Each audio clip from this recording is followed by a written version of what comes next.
Hey guys, what's up? Welcome to the stream. How's it going? Thanks for tuning in. Hope you'll have fun today. I have prepared for you today playing Starcraft 2 and Age of Empires 2. Age of Empires 4 is probably going to be tomorrow. Not probably, it's going to be tomorrow. This is a game I also need to practice, but Starcraft 2 has priority right now because I'm playing a show match against Banjwa Leon where I am trailing 0-2 in score, which is unacceptable considering that I was a pro player and he was not. But actually, he is very good. And so I need to practice more. This Sunday, we will meet each other in the show match. And something happened that I didn't expect at all. Several people have asked me to explain StarCraft 2 a little bit, as they have no multiplayer melee experience watching or playing. I never thought that I would be explaining SC2 to my audience, and it's actually really cool because StarCraft 2 is a big part of my life, has been a big part of my life in the past as well. So gonna do a really quick little mini explanation of how things work in a game against AI where there is no pressure, there is no multiplayer mouth hanging open, I gotta focus and everything. Nice, because I really don't get it. Excellent, excellent. So StarCraft 2 is a game about timings. Okay, so if you do certain things in StarCraft 2, if you do a build order in StarCraft 2, it's all about timings. So basically, the counter system works. I would say that StarCraft 2 is a game about dimensions. I think is the best way to explain it. There are different dimensions that units can take up, namely melee dimension, the ranged dimension, air, and cloaked. So there are 4 things you can be. You can be melee in the air, you can have range, or you can be cloaked. Cloaked means invisible unless otherwise revealed. And that means that anything that is cloaked is particularly dangerous against those that don't have reveal. The cloaked units that Protoss has are a unit called Dark Templar. It's kind of like Blade Master. He's an invisible sword user.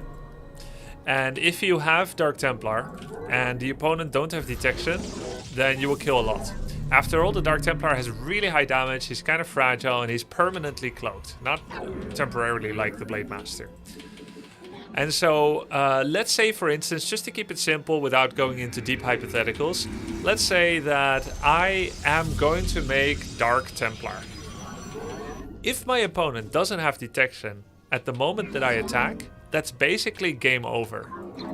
You can't, like in Dota 2 or like in Warcraft 3, then go get detection. Usually, the amount of damage that you can deal will be like as if it's game over from that already. So I'm going to be showing that now. I'm against AI, but I'll just kind of show how that looks like, right? So one of the ways that you can win a game of StarCraft 2 is to get a weapon that the enemy has no tool for. And so if I wanted to go Dark Templar, I would make a Twilight Council, then I make a Dark Shrine, which requires the Twilight Council, right? And the Twilight Council can only be made after the Cybernetic score, and the Cybernetic score can only be made after the Gateway. So this is kind of how the tech is hidden in a deep tech path. It is kind of like the equivalent of going tier 3 in Warcraft 3. The Dark Templar is a torrent, but instead of upgrading my Nexus, there's a whole path of buildings that I need to unlock. So now I can make Dark Shrine. And I just want you to look at the game clock for a bit. The game clock right now says 2 minutes 50, and that's when I made the Dark Shrine. So if my opponent needed to counter Dark Templars, then you take 250, you add 70 seconds, which is how long it takes to build the Dark Shrine, which means we're at 4 minutes. So at 4 minutes, that's when I can make a Dark Templar. Thank you. So I can have a Dark Templar at 4 minutes if it produced instantly, which for most races in StarCraft 2, it's not instant. But funnily enough, for Protoss? It is. After all, Protoss build times for gateway units are inverted cooldown. So first you summon the unit, and then a tick down cooldown starts.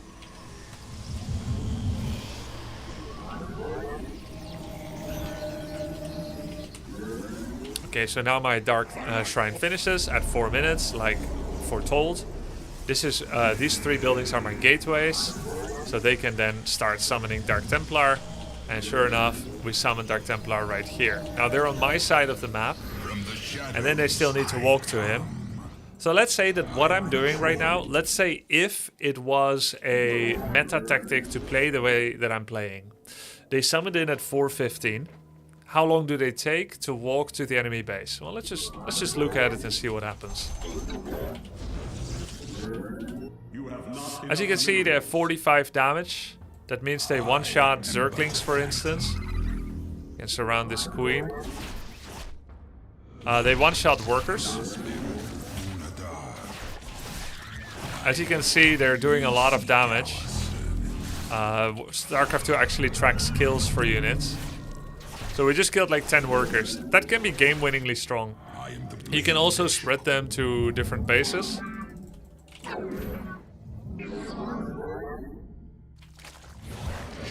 Okay, now he has detection. These 2 overseers. So he's counter-attacking them with drones, but unfortunately drones are not very strong. So we're against AI, of course. This guy is not a person. He's AI.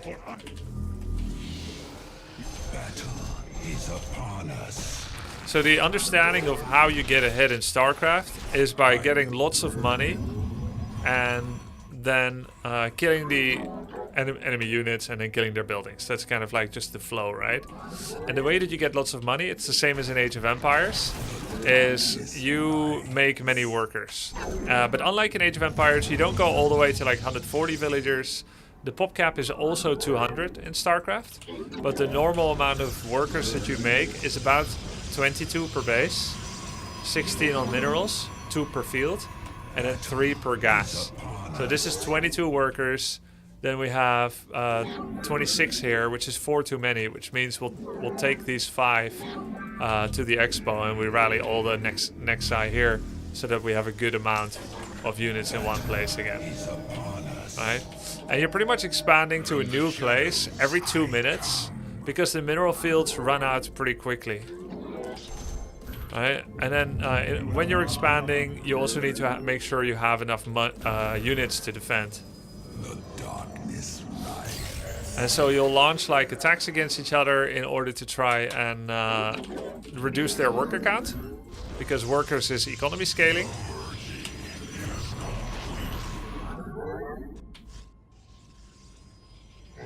And sometimes you'll do an attack that's designed to end someone, and that's called going all in. And sometimes you just do a harass, and the purpose there is to do a bit of damage and put someone on the back foot.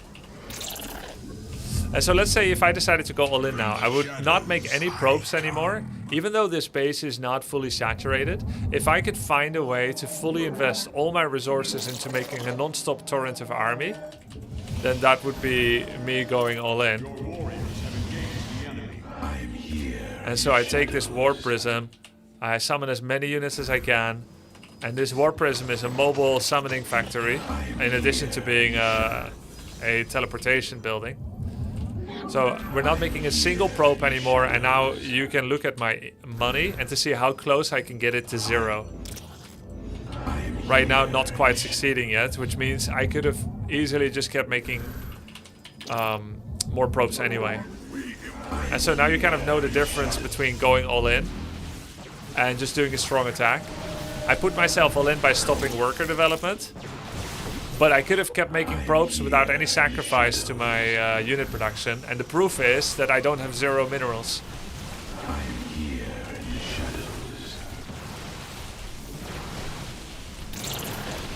And that's the end of the game. And so if I wanted to improve my StarCraft 2 play based on this game, if I wanted to improve, then what I would do is I would do the same build order Oh, lol. I would do the same build order, but I would try to make sure to find a way where I can get my minerals to 0 as I hit my final round of barrack summonings. Is there a score to see some info about the enemy? Nope.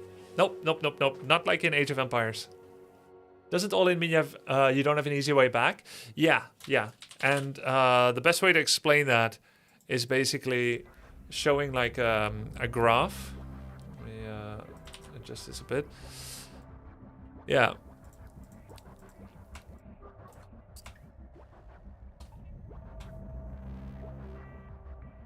So in blue, I'm going to be showing the Protoss economy curve.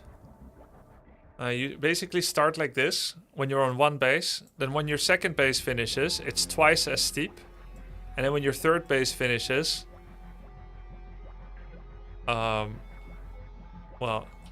let's say income keeps scaling up for every probe you get. OMG, then it gets Grubby Starcraft 2 again less than 3. Yo, what up, Tyrol?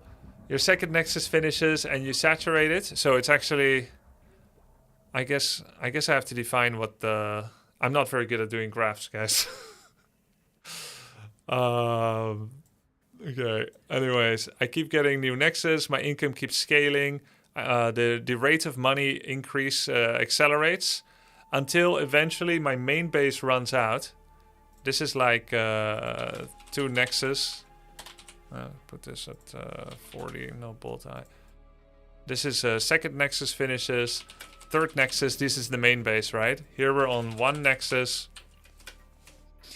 And then if you take Zerg, they scale a little faster actually, because they can bypass the 1 worker at a time mechanic. So Zerg goes like this. It's a bit exaggerated. And that is because Protoss has 1 probe at a time per nexus. So the amount of extra income scaling you can get from it is very linear. Whereas Zerg can get 3+ units produced simultaneously per hatchery. This is military or economy. And so the goal for a Protoss in a standard game is to represent a military threat, because military is produced from a barracks for Protoss, and economy is produced from the nexus. So Protoss can produce military and economy simultaneously. And so if they develop their military, they are representing a threat that the Zerg has to respond to, and that's forcing Zerg to use part of their hatchery for economy production and part of it for military production. And when you do that, the graph goes a lot more like this. They're scaling, but suddenly, when Protoss attacks, they bottom out a bit, like this. Maybe even with a thicker line. Suddenly they stop probe production, like worker production, because they have to respond to a threat. And so the way that Protoss gets ahead is by making military and saying, I am attacking you. And then Zerg is like, oh shit, and they stop all worker production, and then they flatten out. So a passive Protoss will always get outscaled by a Zerg, but a proactive Protoss that represents threats... I hope you'll help me rediscover my love for Starcraft. We will see. Let me know if it works later on. Thank you. Thank you for the sub. The Protoss has to either kill some drones, kill some workers, or they have to force Zerg not to make workers. And that's how you can keep economic parity. That's how it works. Any questions?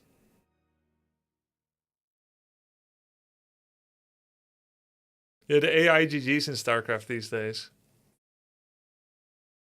What team did you play for in StarCraft 2? I played on Team Grubby. No cap.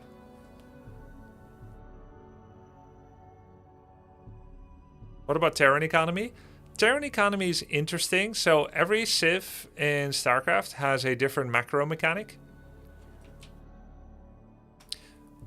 So the macro mechanic for for Protoss.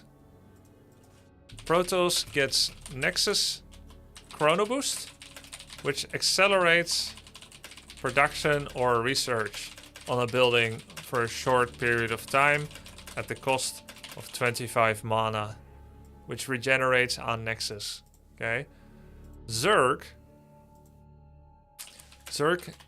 gets a Queen, which can inject disgusting larvae into a hatchery, which spawn after a time and can be summoned into economy units, drones, or military. And then Terran. Terran gets the choice to spend their main base mana from command center or orbital this is command. My tuition fee. Thank you. Thank you, Van Veen. On either a reveal to scout and see Invis cloak, or to summon a mule, which is a super worker that mines minerals very fast.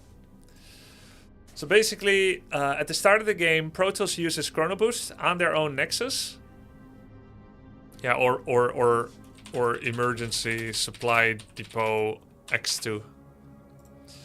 Protoss uses the Chrono Boost in the beginning to fast produce probes, and Protoss actually overtakes the other races a little bit in income early on, because you can have like an eco bonus where you get early fast probes. It does mean you're spending more minerals on probes for a while, but it pays off in bonus income. Then Zerg gets all this disgusting larvae explosion around the hatchery, which they can summon into workers. Again, it costs them more minerals, which is an investment that leaves them with less military.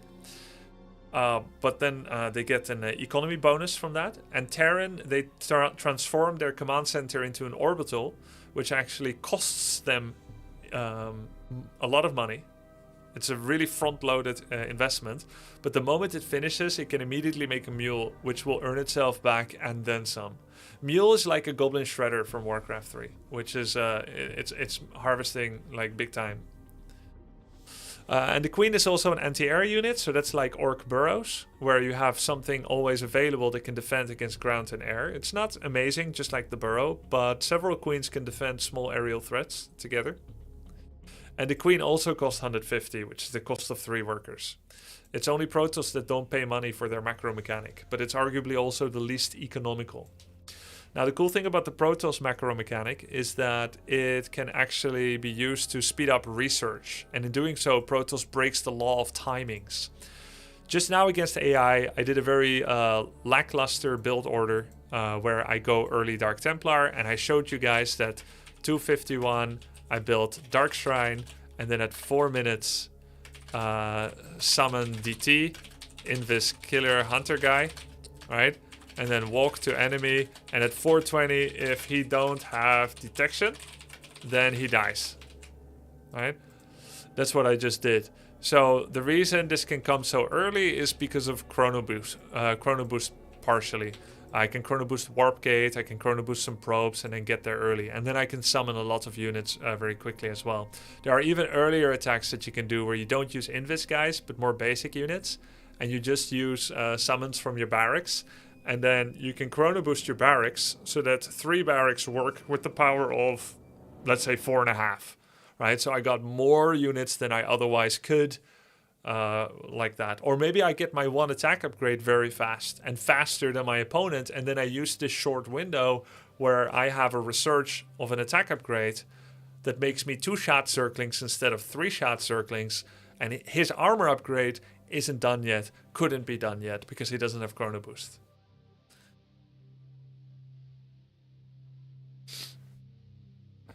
Queens cost 175. Oh, maybe they were nerfed. Cool sweater, thanks. Someone called it Freddy Krueger. Freddy Krueger with a bird shit on the shirt, and I can never unsee it since then. But I like it even more because of it. Apt. How do you feel about the new side storms? I miss the old ones, but I'm okay with it.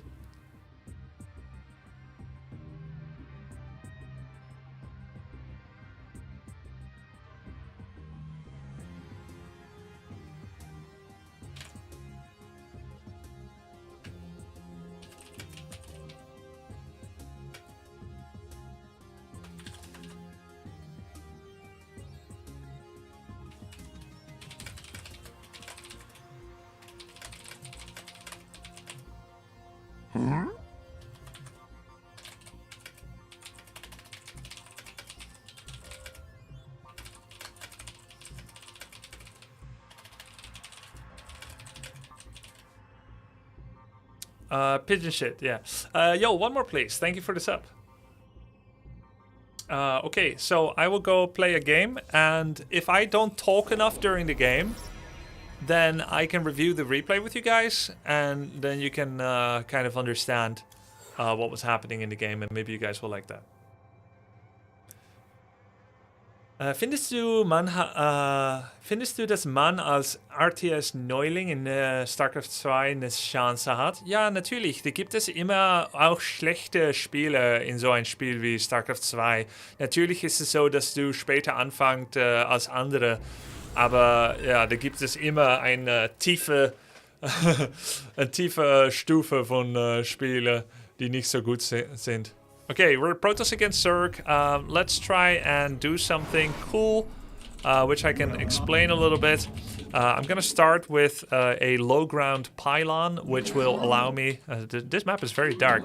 The low ground pylon will allow me to establish a foothold to protect my expansion. Zerg has the fastest unit in the game, in a Zergling.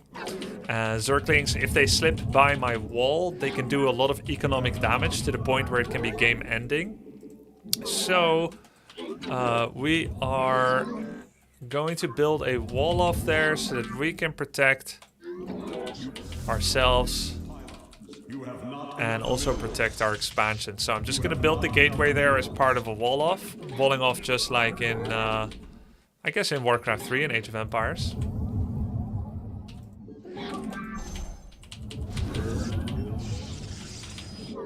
I'm scouting him to check that he doesn't have a fast spawning pool, and I don't see a spawning pool, so that's not the case. There's his hatchery. So he went for a Nexus first. That means he cannot apply any pressure on me. Now he went Extractor. That means he probably wants speed Zerglings. So he's not going to have fast Zerglings to kill my Scout Probe. He is going to go for fast. He's going to get the gas early so that he can get speed upgrade on his Zerglings. And that will allow him to apply more pressure, scout better, and also potentially more easily kill my Scout Probe.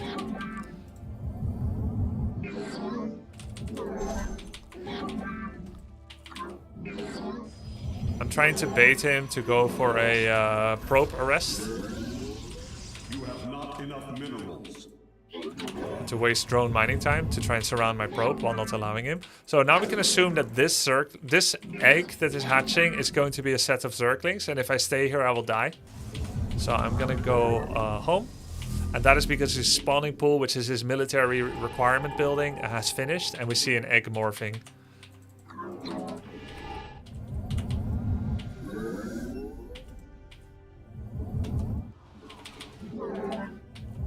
I'm gonna make an Adept, which is a good unit that can defend cost efficiently against Zerglings.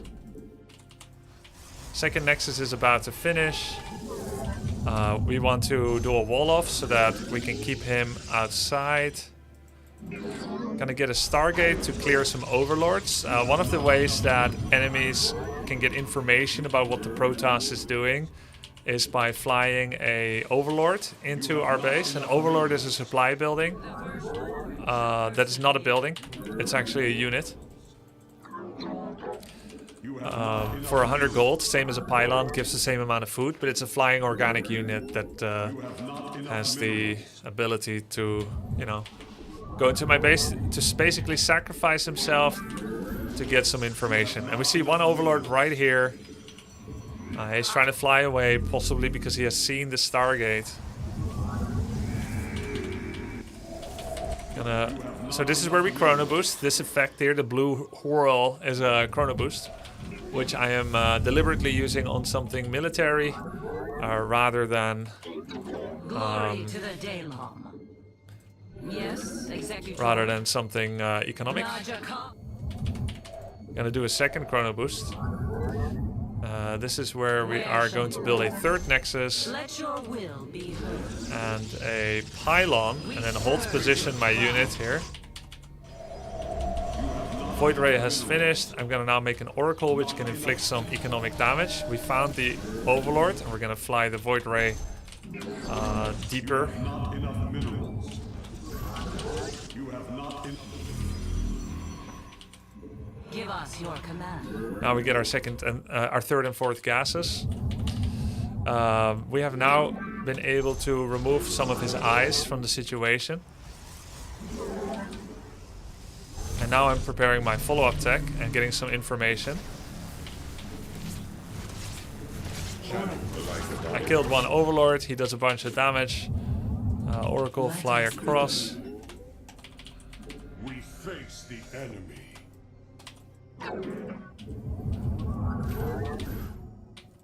Base is under attack. The firstborn shall persevere. Yes, Naja.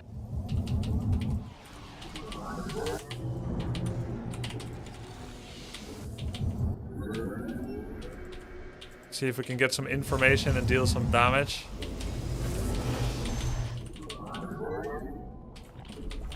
An omen. It is just He has Hydra Den. I will try something that probably isn't very good anymore. guidance. I will go Mass Colossus.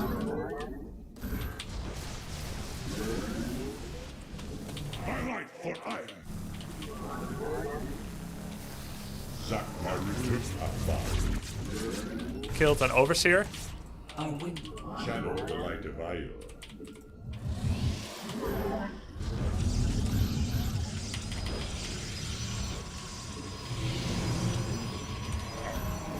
I am the voice of the eclipse. I am here in the shadow.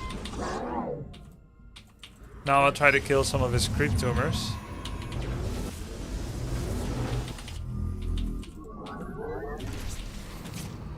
No, he's there defending.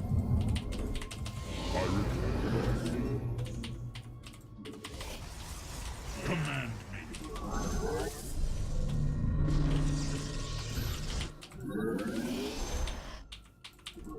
Kill some other creep tumors, allow him to move very quickly. I'm actually going to completely stop pro production now. Try to hit like a 3 base all in or something. upgrade complete. Calibrate. Phase crystal. The threads of Channel the light of Io.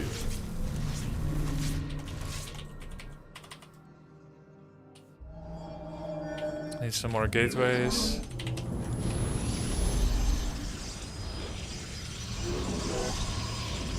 Not enough energy.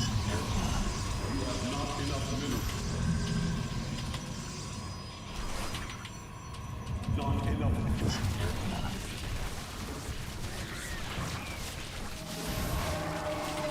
You require not enough energy. We face the enemy. We require more SP gas. We are at 20 power. Not enough energy. I am here in the shadows.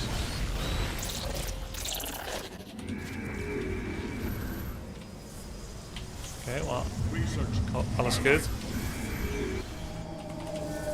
He killed my cybernetics core. The best play for him now would be Base is under attack. We face the enemy. Not enough energy.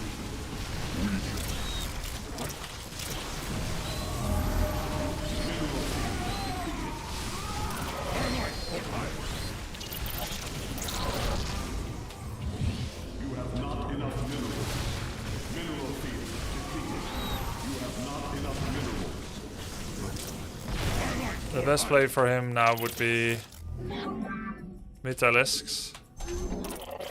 How can I aid you? An omen. So let's make Stalkers. I am here in the shadows. You have not enough mineral field. Deplete. Upgrade. I am here in the shadows. Research. I return to service. You have not enough minerals. Prepare for counterattack. Wall the gap. The glory of battle. Mineral field depleted.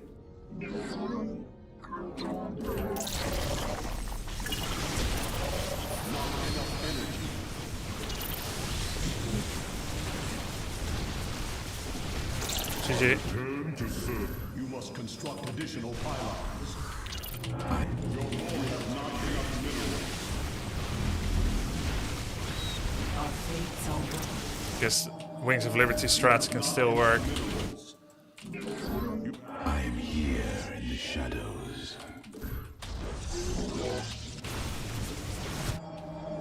GG.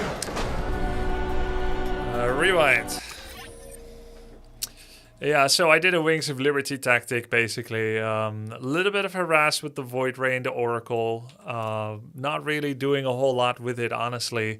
And then into a combination of Zealot, Stalker, Sentry, Immortal, Colossus.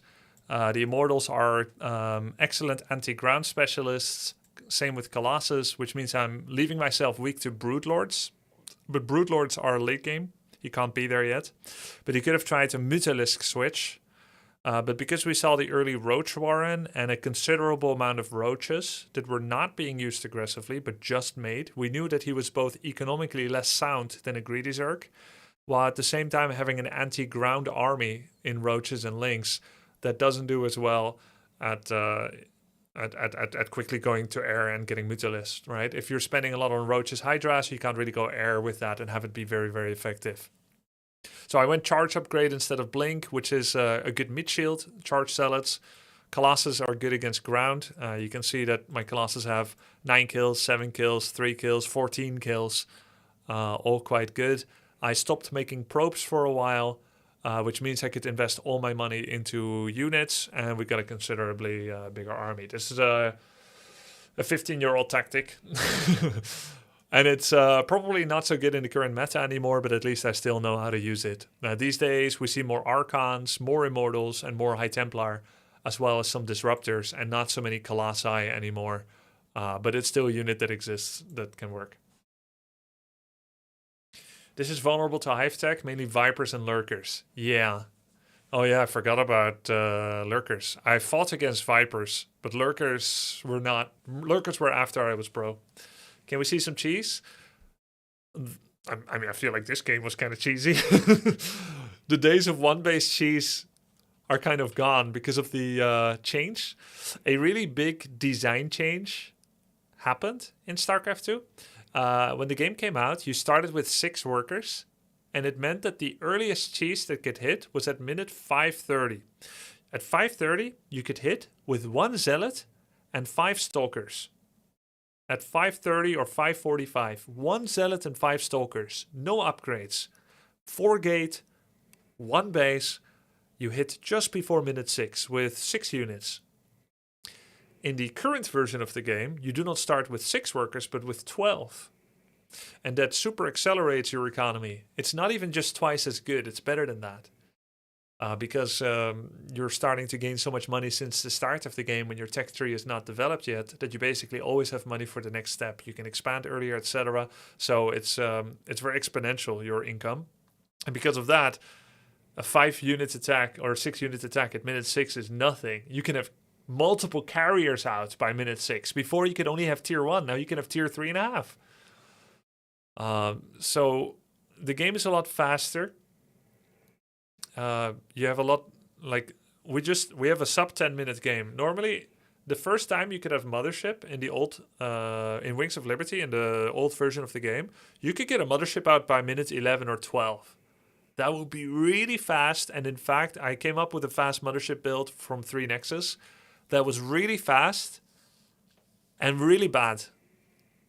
It was a terrible build, but I made a big mistake I just asked myself, how early can I get Mothership on the field? I never asked myself, should I get a Mothership on the field? So I used to build in an online tournament. I had like 2 Immortals, 2 Colossus, a Mothership, 2 Void Rays, bunch of Sentries and Stalkers, you know the drill. And I lost really hard. It was really sad. Yeah, I was like, oh, cool, a Mothership. It's like a hero unit. But then he probably just knurled it or killed it with 8 Corruptors, whatever, I don't know. Trexer T, the first time I saw your stream was in 2013 and you did a DT rush. I knew I had to play Protoss when I saw that. Hell yeah, man. I don't know why the alert didn't work, but I appreciate that. Thank you.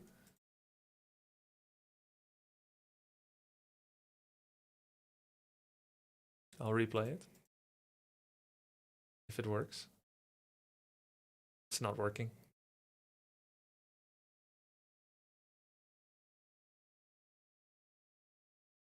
Yeah. Oh, whoa. Okay, it is working.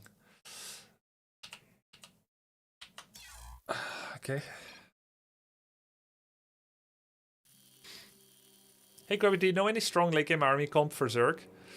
Yeah. Viper, Corruptor, Lurker, Swarmhost, Broodlord. It's probably quite strong. With some Zergling run-bys.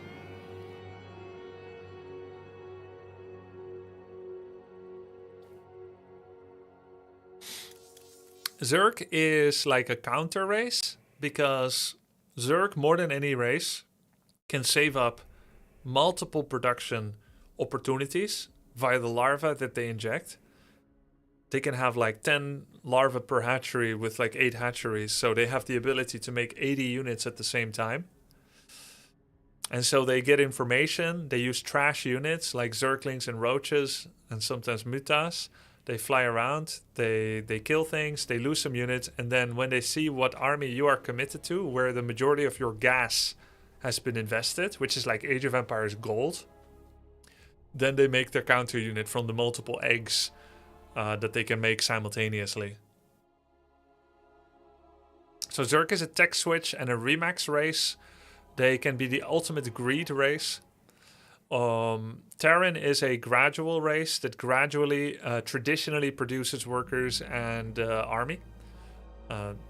Terran are like, they're like a train, where one train compartment cannot be overtaken by the previous train compartment because it is in sequence, right? So if you're making 5 Marines from a barracks, Marine 1 has to come out and then 2 can start. And then the 3rd and then the 4th. Same with SCVs. 1 SCV after the next. But Zerg and Protoss kind of break those rules. Protoss can chrono boost so they can make the train go faster. And also Protoss can use 12 gateways to instantly summon 12 zealots. Well, it takes a few seconds. So like, you get the idea to do it, and then when you want to do it, it takes a few seconds. Whereas Terra needs to start things in time. If you don't order your t-shirt from Temu now, then you won't get it for the next 2 weeks, right? So if you need it in 2 weeks, you need to order it now. That's like how it is with Terran. So Terran is very gradual. They need to like know what they're gonna make it early and make it constantly. Whereas Zerg and Protoss can sometimes throw something out more surprisingly.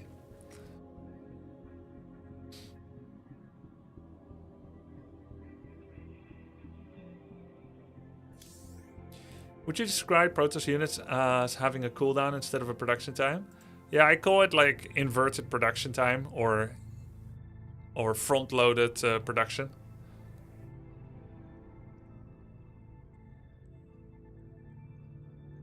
Yeah, Protoss can remax, but only trash units, not the really good ones from Stargate and Robo Facility.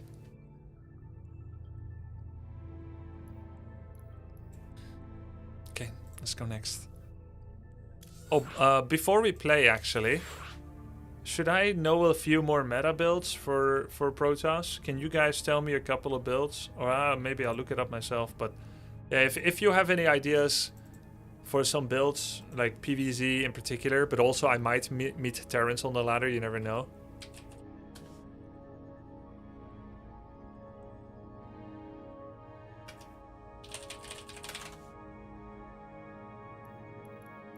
Oh, I have vetoes. Mothership looks good for Protoss. Winter Madness looks okay for Protoss. Celestial Enclave looks... depending on what your starting location is.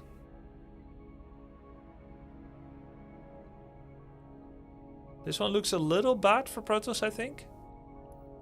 But it's hard to say without a better look. What's your criteria for a good Protoss map? Well, there's a couple of things. Some of them are completely impossible to know from the small thumbnail. One thing that can make a good Protoss map is whether you can cannon rush and cannon cheese behind certain places. But my guess is that the map makers will have done a good job to prevent some of the most obnoxious cannon cheese. But that was always a big deal. When a new map comes out, you've got these Protoss scientists. They go into the map and they check where they can proxy cannons. And if the map makers lost the battle of diligence, of quality assurance, then Protoss would farm several free wins early on in the map because of the cannon rush locations. You also got to know how to wall off naturals. And another big thing back then was it's a good Protoss map if the third base can be easily defended. But if the third base was...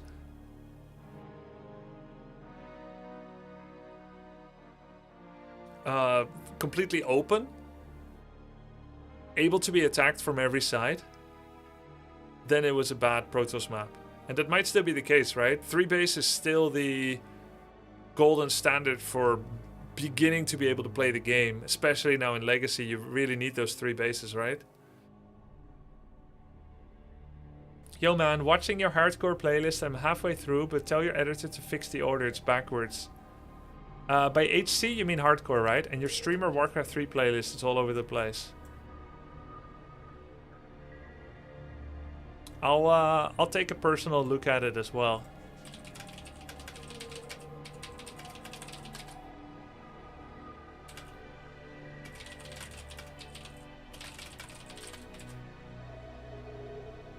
There's browser extensions to flip them.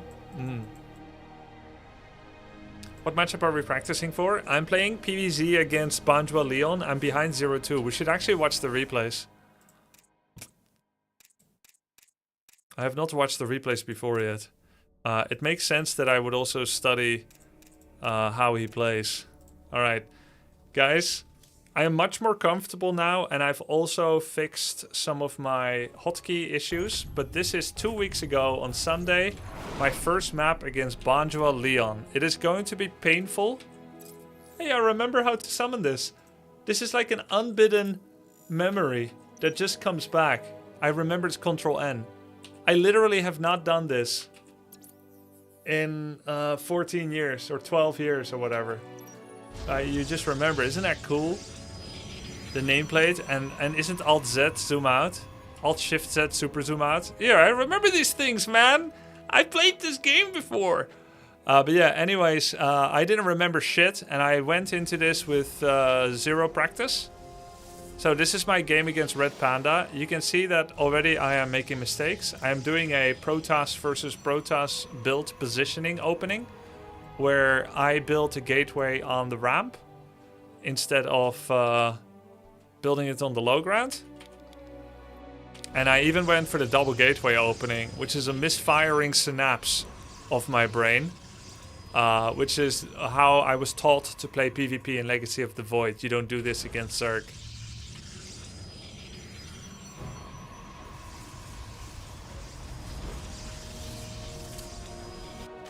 So we'll first look at my side and see how terrible it is. And then we'll look at his side so we can kind of analyze. So just to point out, this Nexus has been building for 30 seconds, which meant I made it at 2 minutes. And his hatchery is done. Now it's usual for Zerg's second base to be faster, but this discrepancy is too large. And then I'm still building sentries, which is popular in Wings of Liberty, but much less so in Legacy of the Void. And I wall out my own probes so that I can't harvest, and then I lose 1 sentry to a couple of Zerglings. The attack upgrade, bunch of gateway units. Look, this is how you know the Protoss is giga out of shape. Not having used... Okay, so this purple bar is my energy bar, and this is the chrono boost I told you guys about. I currently have 4 chrono boosts saved up. It's 50 mana per usage, which means I've not been turboing my probes out. And so it's very inefficient.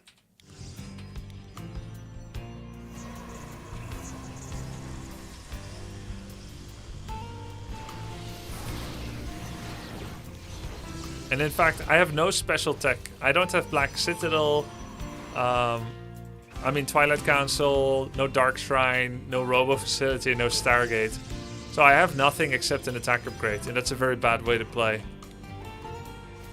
So I just summon in some gateway units every now and then. I have loads of workers. I'm late on my 3rd and 4th gas. Then I suddenly remembered, hey, don't you need 3rd Nexus much faster in Legacy of the Void than in Heart of the Swarm? And sure enough, I go for a 3rd Nexus, still without 3rd and 4th gas. I remembered that shield battery exists, which I never used as a pro, but it is a thing in Legacy. So I made a shield battery, and now I'm getting charged. And I thought maybe I can just go charge lot Archon, but also I don't have enough gas to make Archons right now. Didn't really look at my probe count too much. Finally getting my extra gas. Now I'm just gonna summon in lots of zealots, which is my way of saying it's gonna be Zealot Archon. And he would be able to know what I'm doing as well. If he sees that and he has a brain about it and he's up to date. Still full energy on my Nexus. Now I'm gonna summon a whole bunch of gateways. I'm getting a Robo Facility for Observer, and then I probably want to make Templar Archives. 8 gateway, charge slot. Where's my temp? There it is, Templar Archive. Okay, so I should have stopped probe production a while ago. I'm actually going over optimum saturation. I didn't do anything to stop him. I'll watch this replay again from the start so that y'all can see kind of like how each of our economies are developing. He just Banelinked me. I didn't see this during the game, by the way, so I lost everything to a couple of Banelinks. Big Hydra attack. I don't have many units. I have 2 attack upgrades, but no armor. He makes more Banelinks. Hydra Bane. Comes in. Banelinks on the probes. Bam. That's a lot of worker kills. And I'm dead. GG. So, let's watch this again more analytically.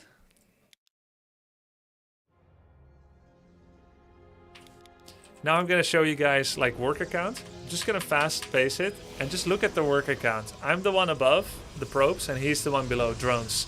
So whoever has more workers and bases probably has more income. So right now he has, I have more workers. So when you pause and you look at income, you can see that I could have more income. But in fact, I have fewer mineral income, but more gas, right? Because I'm already mining gas and he's barely mining gas. So my total income right now is 900 plus 300, which is 1200, and he's around there as well. I have a few more workers, but it apparently doesn't... and gas is probably worth a little bit more as well.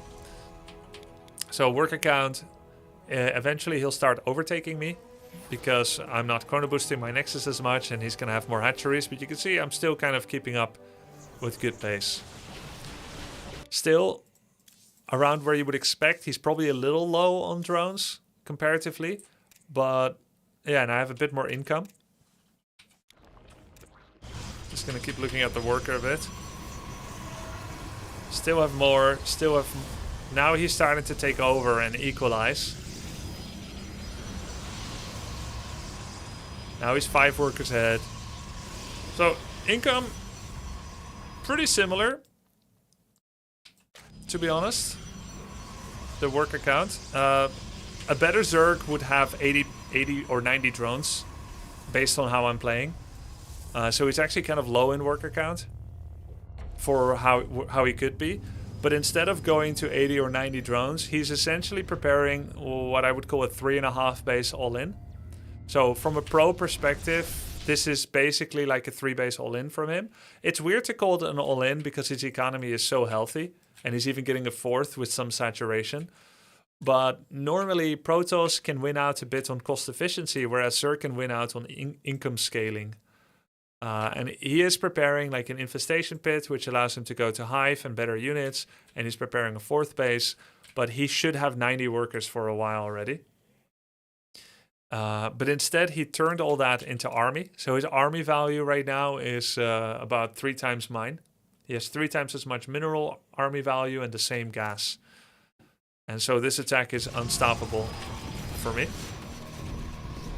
Yeah, it's not really an all-in. It's more like a very strong timing attack that also combines economic sacrifice.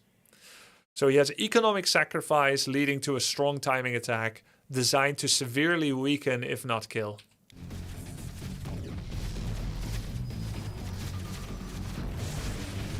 So Zerg is almost always ahead in supply, but also my army quality is low with these zealots against these hydras. Okay, so we can look at it from one more perspective in order to understand how Leon sees the game, which will be important to try and beat him this Sunday.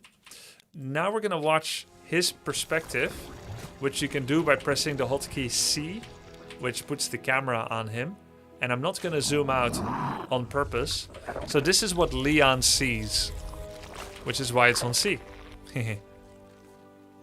So he's flying his Overlord in to my base, and he just saw double gateway and cybernetic score. Alright, and then his Overlord comes in from the side, sees a forge, then he has some Zerglings, and he sees a couple of sentries. So Starcraft players, high-level Starcraft players, they will count all the gas that's being spent. At the highest level, Terrans, Protoss, and Zergs all look at another queen. Nice. Nice. They all look at how much gas is being spent on units, and with this you can make an assessment of how much gas someone has for tech buildings. But the extra point of info that high-level Zergs will get is: are you using 3rd gas? Are you using 4th gas? There used to be this trick that I did, which is where while the Zerg Overlord could get undeniable vision of me, I would create gas number 1, gas number 2, and I would full mine with it. And then the moment that the Zerg Overlord was killed, I would pull almost all the workers out of gas and put them on my expo as minerals. And then also take the gas that was like close to another spy overlord, build that gas as well. So to him it looks like full saturation, full saturation, full saturation, which is 9 workers. And instead I pulled out 6 from here and left in 3 here, which after that overlord is gone, I would take another one out. So I'm basically 2 gas when he thinks I'm 9 on gas, which meant I had 7 more on minerals, which meant I trained 7 fewer probes for optimal mineral saturation, which saves me 350 gold minerals, but it cost me gas, but I would just not spend the gas. I would just not need it. Then I would go 8 gateways with the money that I save, make a warp prism, make a couple of sentries, show the sentries. So he's like, okay, yeah, I get it. You've got all this gas. You made a couple of sentries, which means you still have 400 gas for other things. In fact, I had no gas for anything else. So he might be thinking, oh, he's going for a robo facility and a robo bay and a Stargate, but instead I had nothing. I only had minerals. So then I would take the 3 sentries and the Stalker, put them in the prism, fly to the Zerg base, force wall the ramp, and then I would start warping in 8 zealots at a time. 8 zealots, 8 zealots. And they're used to you having like 3 gateways, maybe 5, 6 if you're feeling frisky.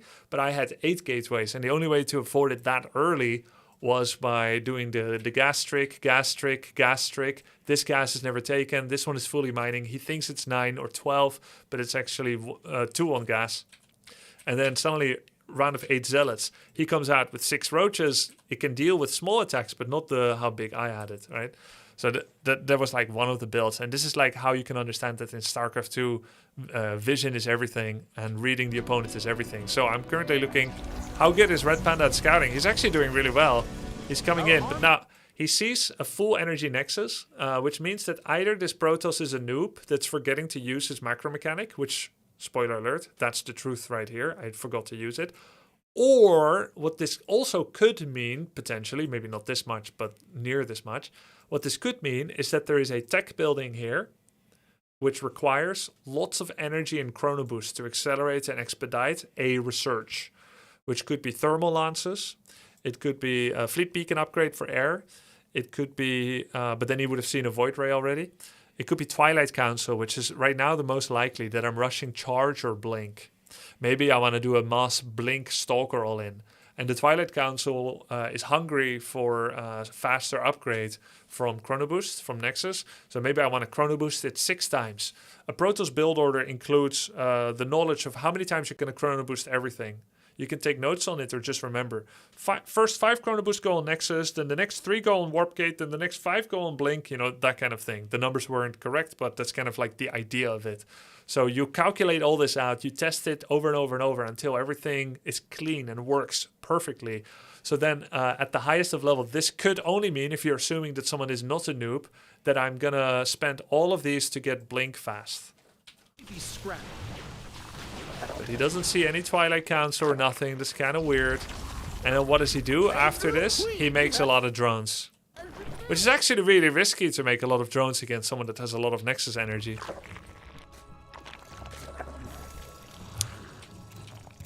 And now he's making more drones. So I would say it makes sense because he sees the Nexus, but it must be a little weird to him that I had that much energy, or maybe he just knows I'm out of shape and he doesn't need to overread it either.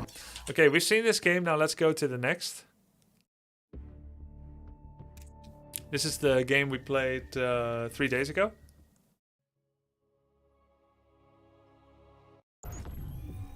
Even then, it shouldn't be this much banked up energy. Exactly. It should never be full. Oh yeah, I could use Nexus Overcharge into a Sentry to get a quick Hallucination Scout, Drost. True. At highest level, not spending Chrono is always bad.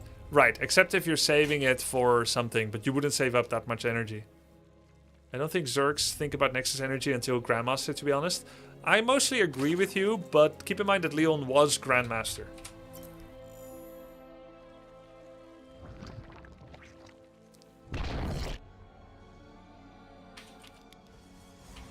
Okay, so this is the game from 3 days ago. Basically same map. And I went for a Forge Fast Expand, which is also false. Remember that on the Sunday 1.5 weeks ago, I had a 2-minute Nexus. And now it's a 1-minute 9-second Nexus. 51 seconds faster, which is much better. That means 4 more probes, because a probe takes 12 seconds. And a quicker mineral spread. So I'm going to be a lot more rich this game. But there is an even better way of opening. Just want to kind of see to what degree his opening deviates from before, if at all. It looks pretty similar. 3 on gas, gets speedling, then leaves 1 in gas, and spreads his drones. Worker-wise, it's roughly the same expectation again. Zerg can start to overtake slightly after 40 workers. Protoss is usually ahead before then. He gets a good scout again. And currently does not yet see my Stargate because I put it at my natural. You made another queen. Nice. So my Void Ray comes out. We'll hunt the Overlord. Your forces are under attack. Loses 1 Overlord. Our army be scrapped. And then he's gonna lose another Overlord. And he has seen 4 gases. This is an important read for him. He has seen 4 gases, a Forge, and Stargate, and nothing else right now. He makes 10 drones. That's a reasonable response when you see 4 gas, I suppose, to go 10 drones. Because gas is not minerals. That means that the Protoss is teching, so you need money to be able to react to it. And you need another scout coming in soon. So he sends his Zerglings, he has the middle. Are under attack. Sees another Void Ray killing an Overlord. Comes to the 3rd base here. And then he used the Zerglings to kill a couple of probes. At the moment he's at 60 workers. You need 22 per base for full saturation. So he needs 66. Doesn't quite have enough for full saturation yet. Doesn't have his gas in his main. He is on 3 gases right now. 4, 5 gases. Usually 5 gas is... if you want Mutalisks, you need 6 gas. And in fact, you need 8 gas very soon after if you want mass Muta. If you're going for anything like 4 or 5 gases, which is not the maximum amount on 3 base, that's usually like Hydra, Ling, Bane, and Roaches. And in fact, you could do 3 gas into Mass Roach Ling. But when you add Banelings and Hydras, usually it's more.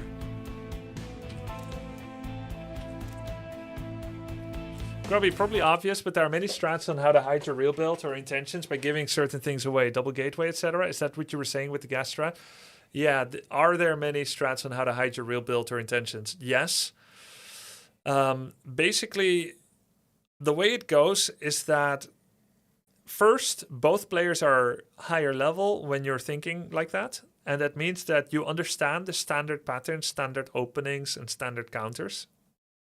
And once you understand the standard, you also know how to deviate from it in a more subtle and surreptitious way. So, for instance, say you and I are in a fight, right? Fisticuffs. And I'm like, why, you little... Pew! You're like, okay, let's say you always fight like that. Then every time I start doing this, the fist comes to the face, right? And you block it. So the next thing that I can do is this and then kick you in the balls, right? And so it is better to do that than to start being like, yup, kick you in the balls. And so the key is to do this and then kick in the balls, or to pull your leg back and then do a quick jab, right? It's the same here. So let's say, for instance, the optimal way of doing a zealot rush is to make 2 zealots, then 4, then 6, then 8, then 16, build a pylon here, morph in more, and then attack. It's the best way, scientifically proven, to create the most zealots in your base. But now you have Mutalisks, and zealots cannot attack air, so I lose. And let's say the optimal way to go mass stalkers is the same thing. So then you're going to have mass circling, and now I lose to mass circling with stalker. So instead, I make 2 zealots, 4 zealots, 6 zealots, 10 zealots, and then, bam, I warp in 12 stalkers. It's just a simple way of giving an idea. This is not a real build, but it's a simple way of saying A, but then doing B, or saying B and then doing A.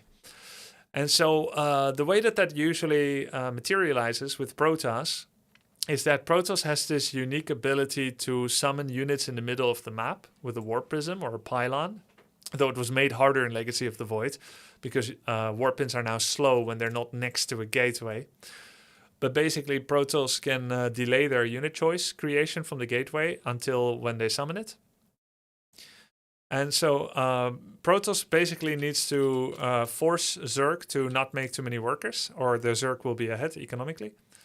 And so if I want to go for carriers, and I stand in my base passively with very few units, like I am doing now, because I'm noob now, if I stay here and I do 0 pressure, then he can either kill me with lots of army, can try to kill me, or he can call my bluff and say, okay, I know you're not going to make any units for the first 8 minutes, and therefore I'm going to make only workers until 7 minutes, and then I'm going to mass produce. And so then he will have a bigger army because he was so greedy with it.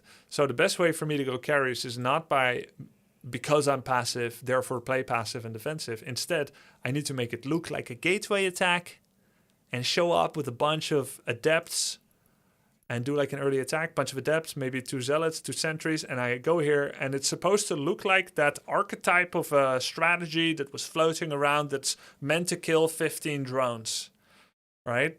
And meant to force him to make 20 roaches. And it's always followed up by immortals and more sentries and stalkers.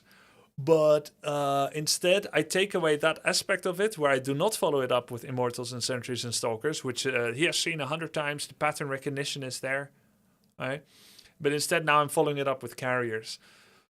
And so now he's not well positioned to counter it anymore. That's much of like how Starcraft works oftentimes.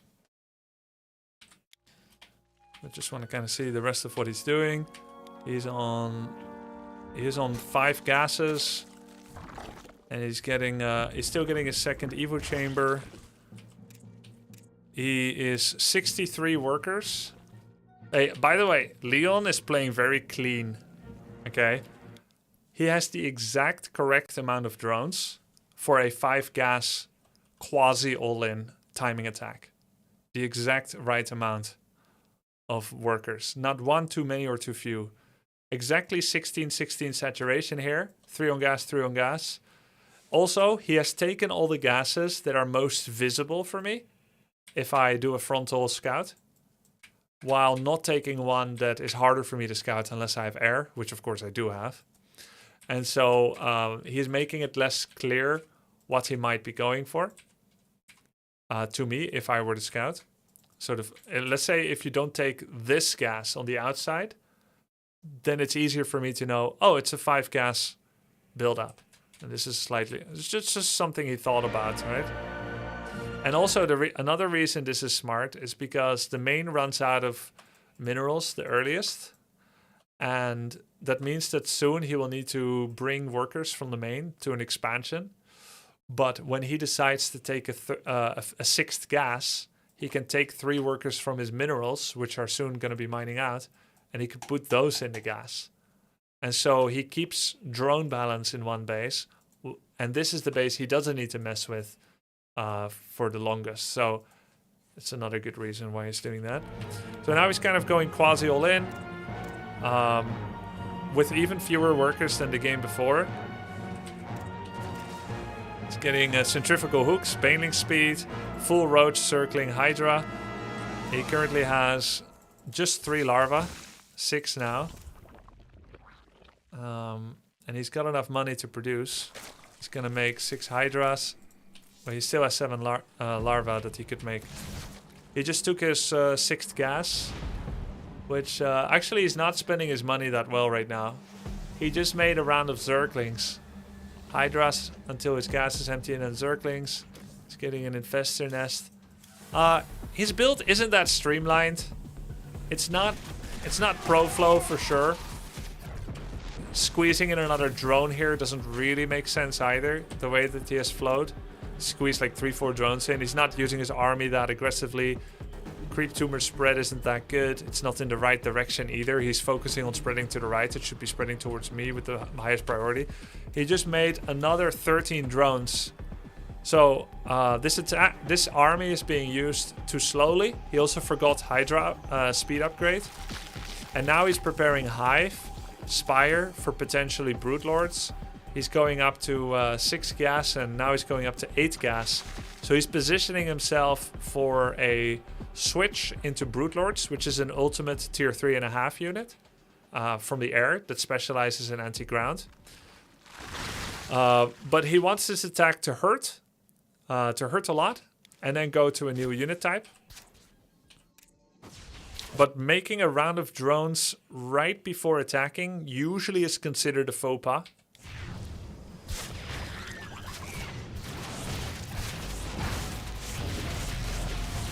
But I'm not really able to deal with this, because I have no army. I have 4 carriers. I'm much better now than I was last Sunday. Good micro by Leon. He's a sweat lord with micro.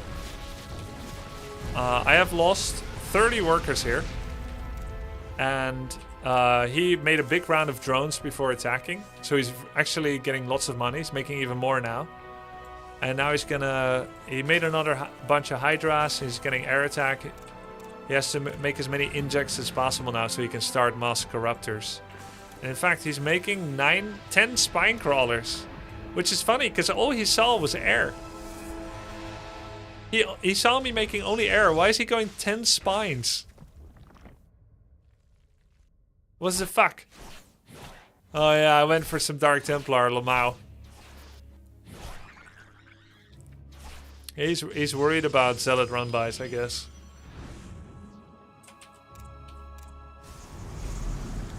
Is this about platinum level? I was 30...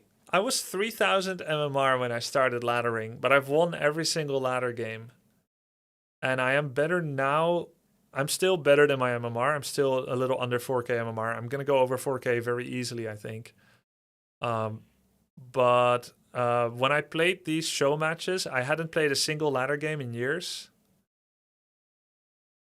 And I would say that when I look at Red Panda, his MMR should be better than all the opponents I met. I think he's playing better than all the opponents I met, which means he's also over 4K MMR. He used to be Grandmaster, but I would say even now he could pass for around 4K or above, I would say. I don't know where Masters begins.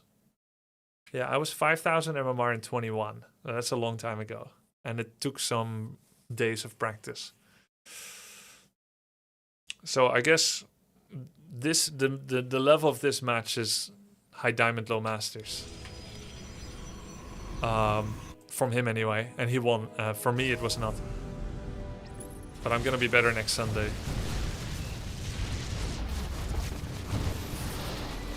So bad. I only remembered Maxback's build from 21, where carriers were still good. Apparently, they're not good anymore. And also, I didn't perform it well at all. Painful, painful. Low Masters is about 4.5K right now. Okay. Red Panda's MMR on Zerg last time was 4,500. Definitely Masters. Yeah, makes sense. During dinner, I was speaking with Cass, my wifey, and I said I was going to play more AoE4 and SC2 to practice for the show match. And she said, you should focus on Starcraft. You need to play more Starcraft, she said. Yeah, yes, ma'am.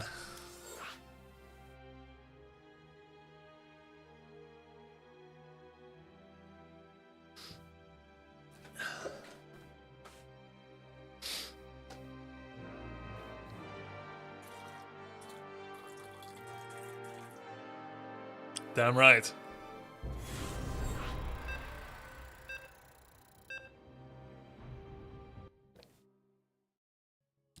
Everyone circle the ladder. Very lucky for me. We're playing against an Indian snack.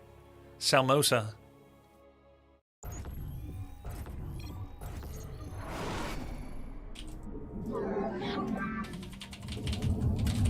Please get side storm. Oh, Salmosa, not Samosa. Okay.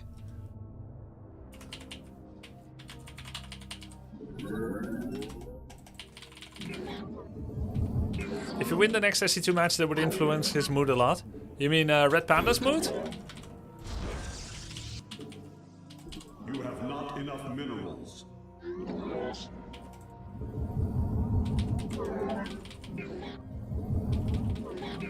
Why do you think so? One-handed stunt. You must construct additional pylons.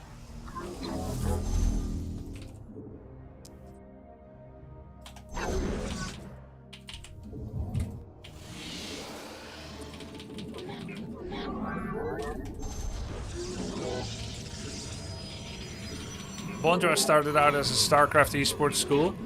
Yeah, of course, but I started out streaming as a Starcraft pro. My mood is influenced a lot. You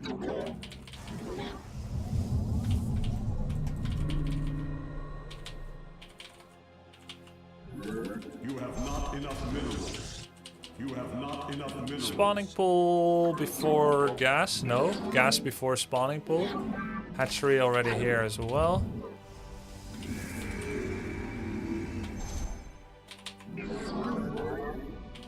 You have not enough. You can do this thing where like you interrupt their mineral mining. People don't like it. Red pandas are actually very cute when threatened. 3. I actually I held a red panda in real life.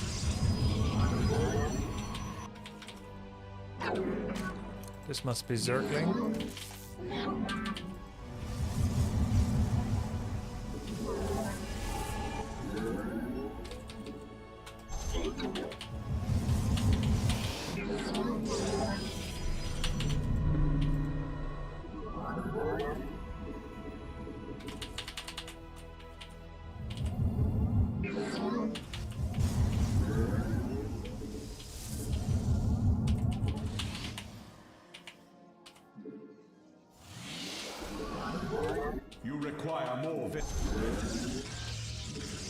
firstborn shall persevere. You have not.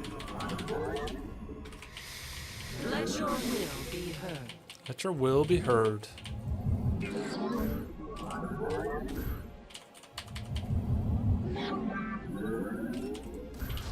have not enough minerals.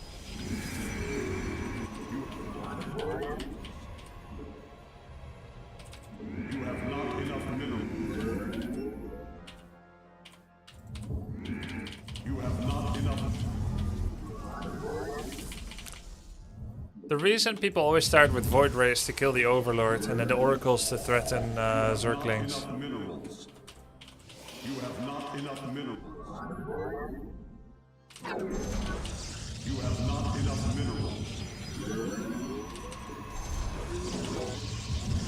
Glory to the Daylong. The firstborn shall persevere. Najakar Nina.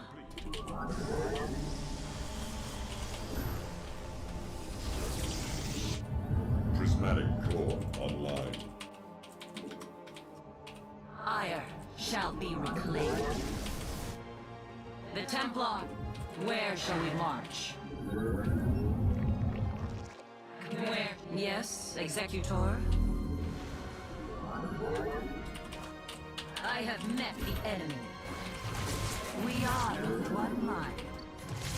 Forward! For Zala. We serve with pride. Give us your command. Discussing shall. Dimensional strings attuned.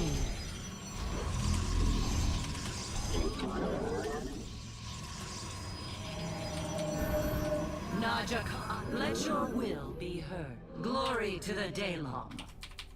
Channel the light of Io.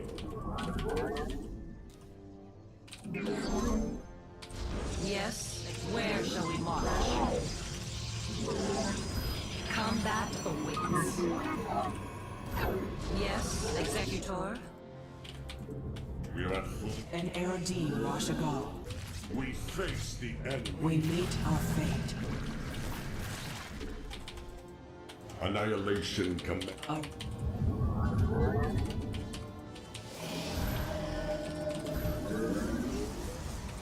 I am here in the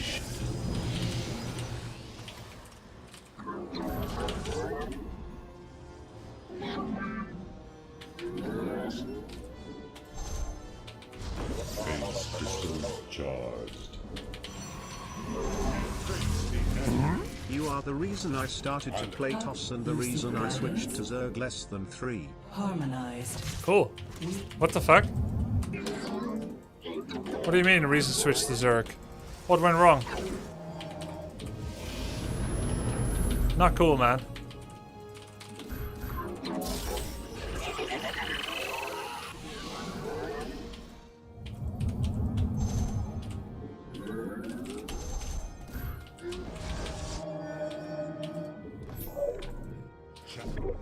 Zaknaku Afal.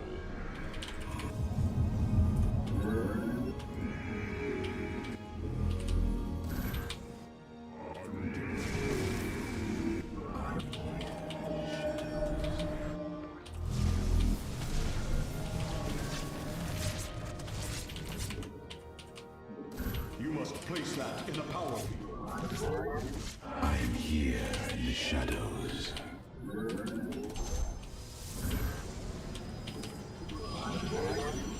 I am here in the shadows. You have not enough minerals. Channel The light of Io. Our Upgrade complete. is one. I return. My light for hire. Your probes are under attack. I am one. We are Ukasoka Etamalon.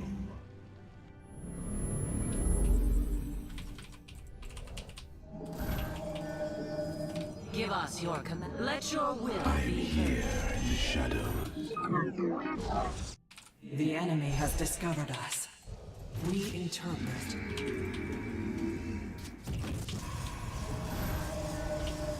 are focused. Research.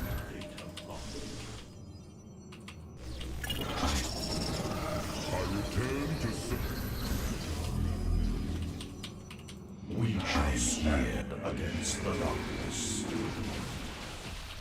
Light. Where do our enemies lurk? We are the light of the power. Not enough mineral. I am here. Highlight for hire. We are focused. You must construct. I return to assault. Base is under attack. Oops. Light. Our minds are as one. We are focused. You have not. Let our enemy know I am here in the shadow. You have not enough minerals. Mineral field depleted. Not enough energy. Not enough energy.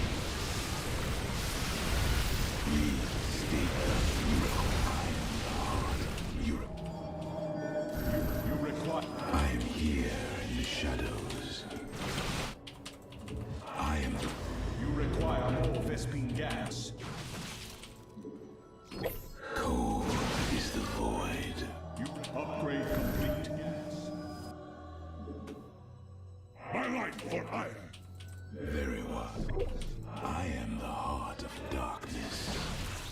Very well. Speak. You are cold. I am the hot. We are one. You must construct additional pylons. Mineral field depleted. You have not enough minerals. I am. I return to serve. Let our enemy know our fury. I am the speak you require. I am the cold. Speak you require. I am the. We embrace the glory of battle. We embrace the glory of battle. Intriguing. My meditation. I am the voice of the eclipse. We are the blade. You require my. You must place that. You must construct additional. We embrace the glory of battle.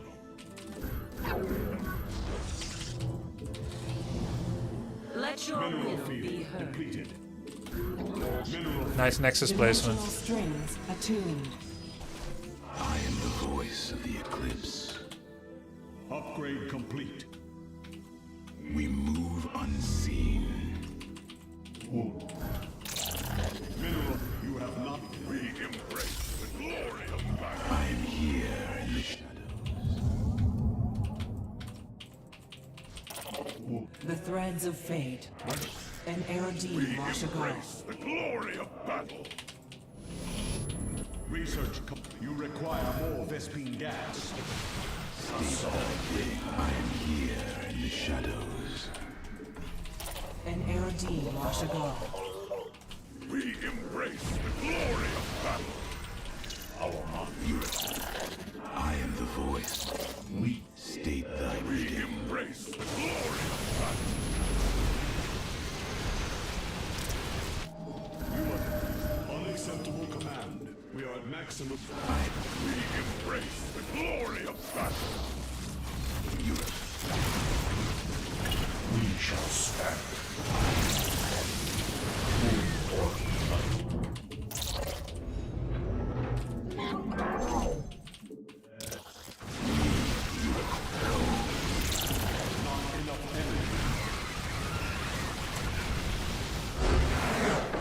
Why WTF? GG. No War Prism hurts? Yeah, many things hurt this game, including the off-center Nexus placement there. GG. Why does Zerg not have fast Banes? I don't know. Sub 4K MMR stuff, I guess. No lurkers, no brutes, nothing. It's sub 4K MMR! What can you do? I figured the off-center base was for gas optimization. You give me too much credit.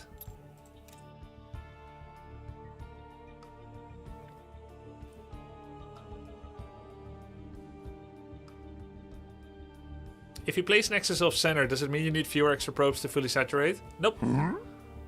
Oh, do you need a few extra? Yes. Yes, if you place off-center, then 16 is not optimal saturation. Normally 16 is optimal. Up to 18 has greatly diminishing returns, but still pretty decent contribution. Another half of 8, which is 4, 20 probes. Wait, 16. Yes, 20. Still is a nice bonus in income, but definitely greatly diminished compared to 16. And if you go for a full 3 per field, you notice very little improvement. 24 out of 16 is very little extra improvement compared to 20, but it's still tiny amounts extra, and then you're saving up workers for another base later. Look guys, in this game I actually stopped making workers, unlike in Age of Empires 2. I can actually do it here. That means I could do it in Age of Empires as well. Yo, okay. Thanks for the Prime, Eric. Thank you to Trexer T.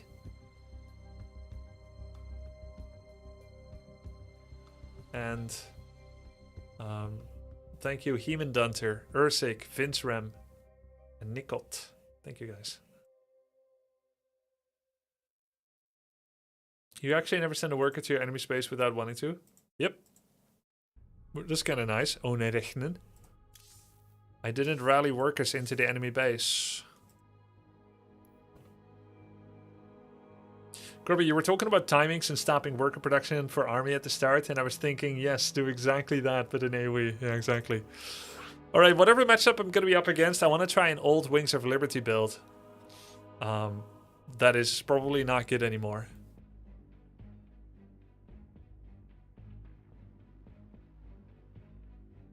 When is Dawn of War 4 coming out? I do intend to try it out, yes.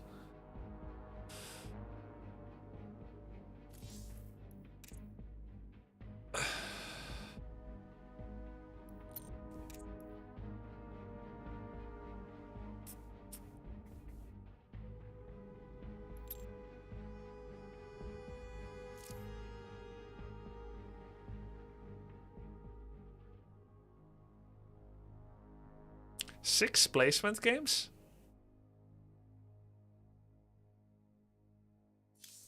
Seems like an odd amount.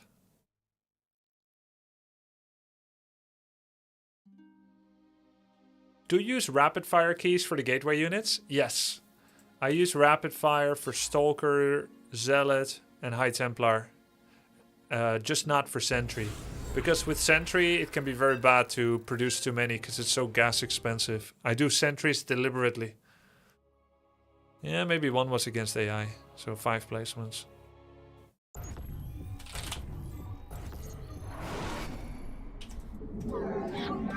Actually kind of wild. I'm undefeated on ladder in the last 4 years. What do you think about that? Grub face.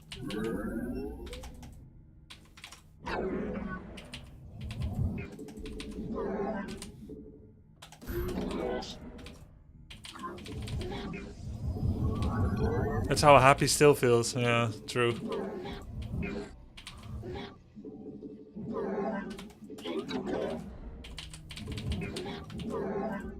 We must construct additional pylons.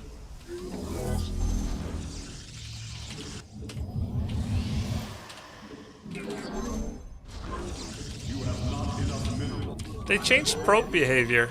Probes do not search a new mineral field that quickly these days. When they are the next in line to wait.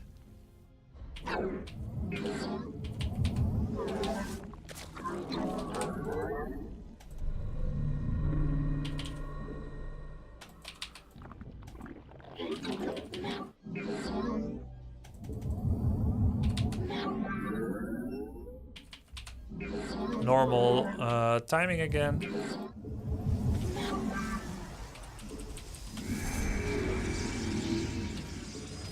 You have not enough minerals.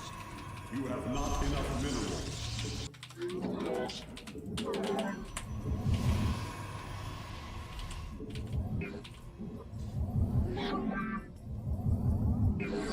You have not enough minerals. You have not enough minerals. So I can click his gas.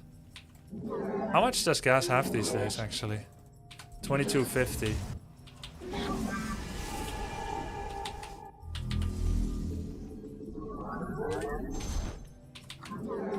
So he's gone back down to 1 drone in gas, same as Leon.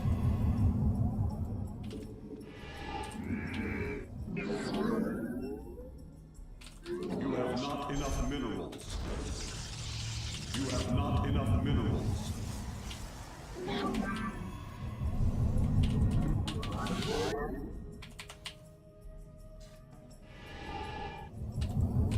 Not enough energy. You have not enough minerals. The firstborn shall persevere. You have not enough minerals. You have not enough minerals.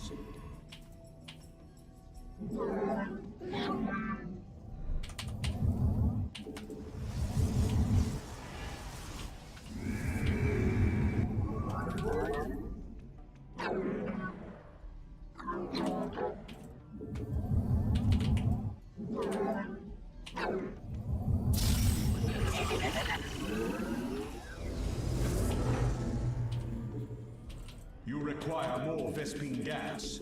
You require more Vespine gas.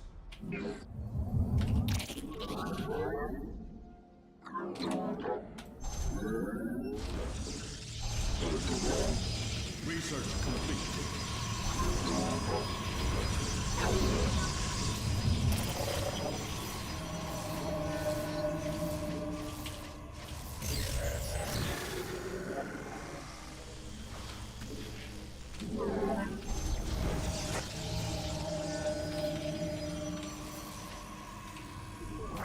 You require more Vespine gas.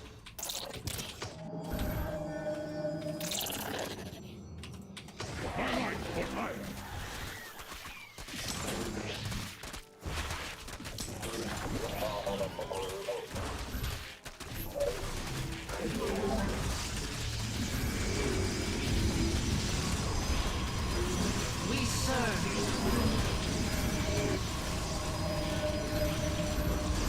I'm here in the shadows.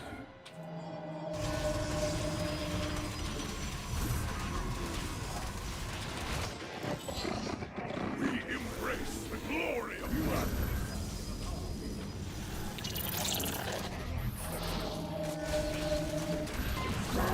We embrace the glory of that. My life for hire. My meditation.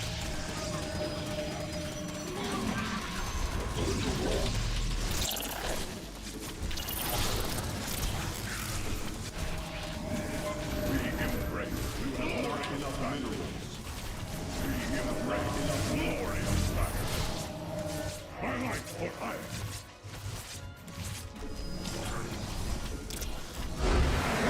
GG. Grubby. Building walls with houses? What is this, AoE2? This attack used to come a lot later. But this was one of my main builds. It's just warp prison to the ramp and then cut the head off from the tail and take whatever you can. And they're expecting to be able to reinforce from different bases. You either trap things in or you keep things out. Just a bit of chicanery. Bit of fun. He did the Zergling counterattack, which created an interesting problem to solve at home with some buildings. I probably missed a whole round of warp-ins, but at this point, my gateways are ready to go again. And is it not true that you can like jump in these days and take over or not? Or not like this? Yeah, take command. Look, that's the...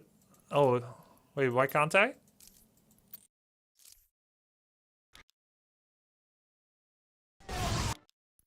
Because the game was over. And there's the next warp in. You need a second player. Yeah, you need to go back to a point where there was still a second player. So this is like a build that I used to do because you take a gas, they see you take the second gas, but notice I'm not really using it. I have optimal drone saturation in main, and then I have optimal at expo as well. But right now I'm at 35 workers. Normally I have 44. So I have 9 fewer, and that money goes to zealots. And then 9 gateways is too many. I made it for the wall. But you do this. I spend all my money, as you can see. 8 gateways is ideal. And then you can chrono boost your gateways, which usually that's not something you do a lot, chrono boosting gateways, but it kind of works here. Of course, I'm supply blocked, but and then you summon in extra. This strategy has many problems. Why it doesn't actually work, because his overlord was able to get a good scout off. I think he saw the robo and the gateways, which means it's an all-in. He should already know. I think he saw everything. And also they can get ravagers to break the force field. That changed.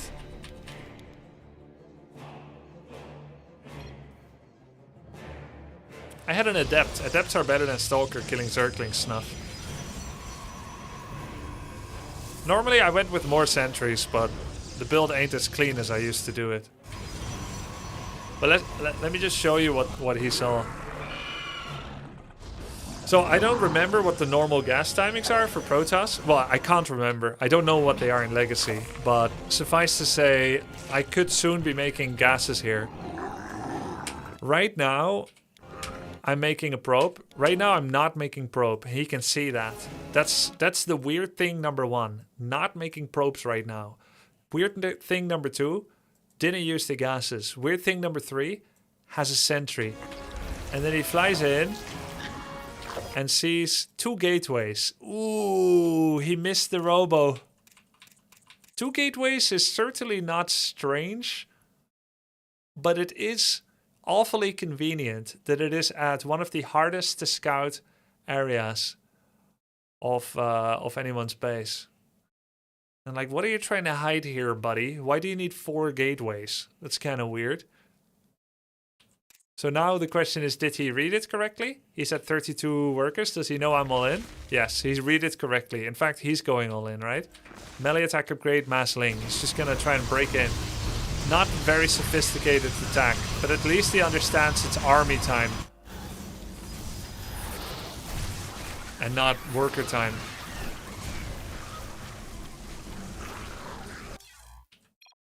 You wouldn't make gases this early if you play standard? Okay, okay. I know you have a complicated history like with SC2, but games like this are what make it such fun game to watch. It's the most entertaining spectator game ever, in my opinion. I'm glad you're enjoying it, Chalkstorm. You should watch Mana when he does Sentry and Disruptor to Grandmaster. He makes the same attack, only with sentries, and warps in a cannon on the enemy high ground. Okay, I'll take a look. Let's see. Mana, Disruptor, Cannon. Grubby doing Starcraft 2 content in 2026? Did I secretly eat LSD in my lunch? Yes, but also I'm doing it. Oh yeah. Tickle boom. Sentry Disruptor, I'm the boss. Let's go guys.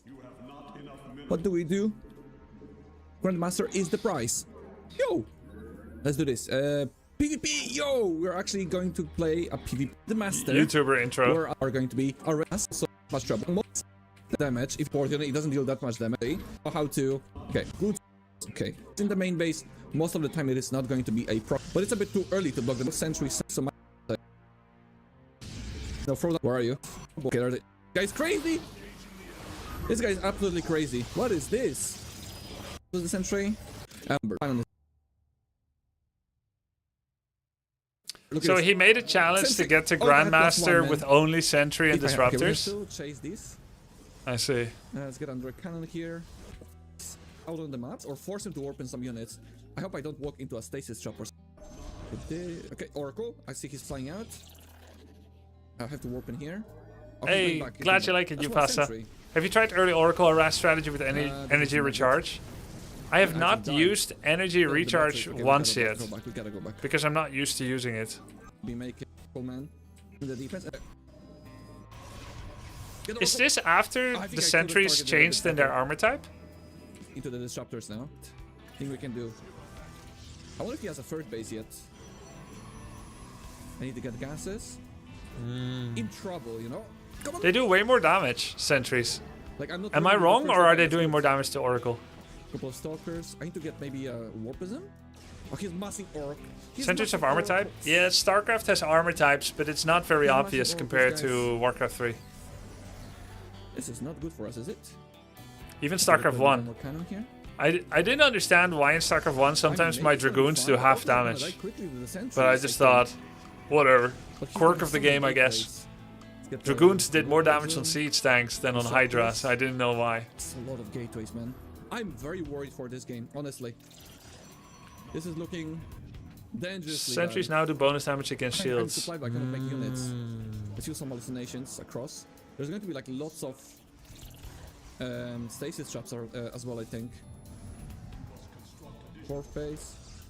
But, I think our by the way, expanse are very well defended. it's really funny that in Age of Empires 2, units can lose collision. So, I know it is kind of a tangent, but in Age of Empires 2, units have a collision of, say, 0.2. But then, when you patrol them inside of themselves, or you click them inside of themselves, the behavior is like StarCraft Mutalisks. So in Blizzard games, air units have collision. They auto-spread to the size of their collision when you don't touch them. But when they're flying around, in order to not clutter up so much visual space and for them to feel more intuitive, all Blizzard air units have the ability to stack in one place, essentially forgetting collision for a while. And then the moment they don't have an active flying or attacking command, they spread out again. This is true in SC1, Warcraft 3, and in Starcraft 2. It's only not true in Warcraft 2, where dragons are huge and they take up their own fixed collision. Age of Empires 2 has this mechanic on the ground. That's why you can have a one gap opening through which one knight can walk, one lancer or knight. But if you click in the right way, then you can put 10 lancers in the same spot. And that means that if you go next to that spot, you will be attacked by 10 lancers from one hex. And Spirit of the Law did a video on it as well, that collision on ground in AoE2 can be lost, or units are made extremely diminutive. And somehow it's probably a hack by the devs to make it feel better, that units don't get stuck as much. And my mind immediately went to the Dragoon in StarCraft 1. Though. And maybe it's like for AI, it's better because otherwise units keep getting stuck by the AI. He's getting 4. I mean, okay, we gotta punish him for that. No, we gotta punish him. Like there's way too much. Okay, let's send a couple of stalkers. Maybe there's like. Yes, it's a total hack to make bad pathfinding not affect things as badly. Exactly. I have a warpism with me. I might need more. Anyway, this is not useful. I don't know why someone mentions Sentry Disruptor. It's not a valid. He's just doing request games. That's like Mana playing Warcraft 3 and then copying my destroy all the trees Bolsonaro strategy. Like, let's clear the Amazon rainforest and make sure the enemy has no trees. That's not a build meant to be copied.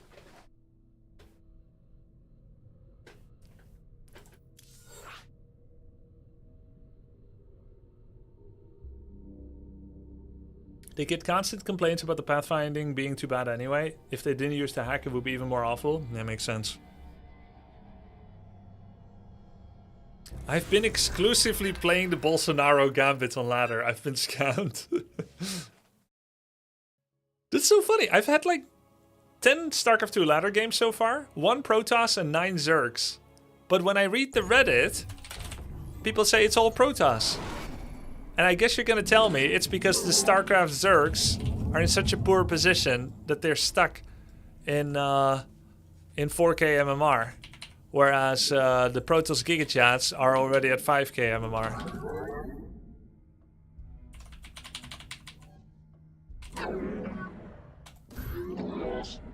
Where's Terran? I have not met a single Terran. Terrans all have repetitive strain injury. What do you want them to do? They have no wrists. You must construct additional pylons.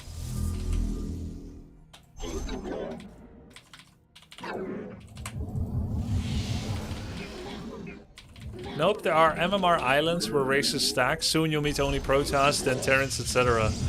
Gar. Gar. It's wild.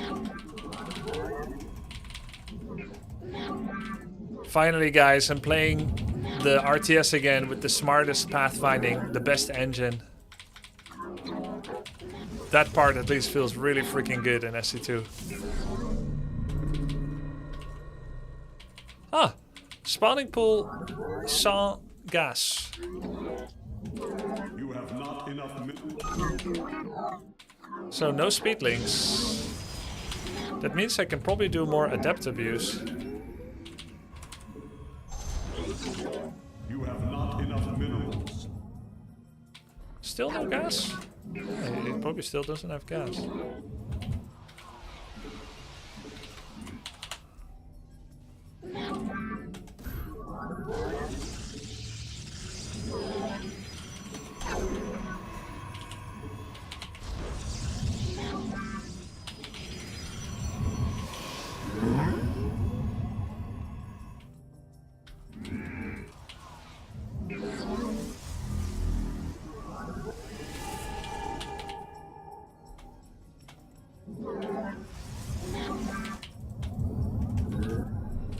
You have not enough minerals.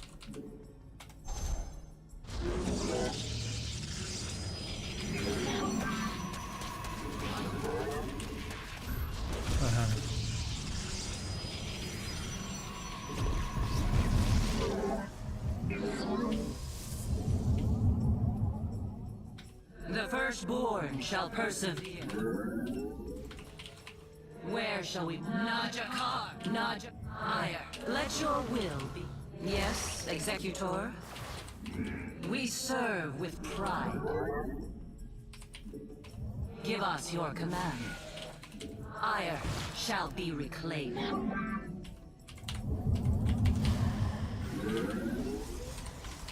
Combat. How much do you think 1? Mechanical plus cognitive complexity 2. Being heavily tied to PCs contributed to the decline in popularity of RTS as a genre. Najakar Mina. Glory to the Daylom. To glory. Yes, Answer after. I have met the enemy. Give us your combat awaits. The firstborn shall persevere. Yes, where shall we march? Faith or fear? Research complete. Forward! Let none deter us.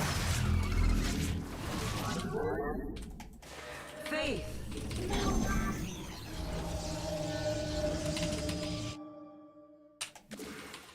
We are. Glorious combat is upon us. I am here in the shadows.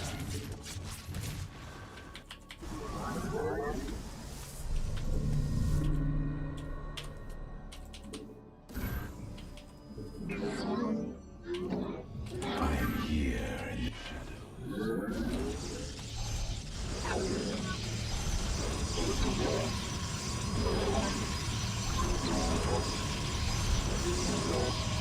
Not enough minerals.